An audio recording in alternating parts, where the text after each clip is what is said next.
হাদিসের আলোকে নবীগণের মধ্যে সম্পর্ক কেমন? এ, বৈমাত্রীয় ভাইয়ের মতো। বি, বৈপিত্রীয় ভাইয়ের মতো। সি, আপন ভাইয়ের মতো। ডি, দুধ ভাইয়ের মতো।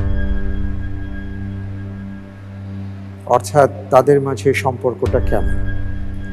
যে আপন ভাই তো বুঝতেই পারছি, দুধ ভাই বুঝতে পারছি, তারপরে বৈমাত্রীয় মানে হচ্ছে সৎ মায়ের যে ভাই, সৎ ভাই যাকে বলি আমরা, তারপরে সৎ বাবার ভাই অর্থাৎ সৎ বাবার সন্তান, সেটাও সৎ ভাই।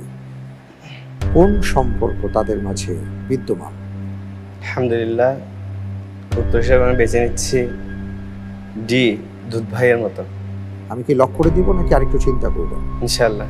ইনশাআল্লাহ। ইনশাআল্লাহ তাআলা, ইনশাআল্লাহ। ফ্রিজ করে দেয়া হোক ডি, দুধ ভাইয়ের মতো।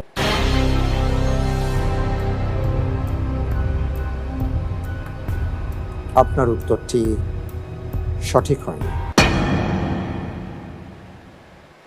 উত্তর হচ্ছে এ, বৈমাত্রীয় ভাইয়ের মতো।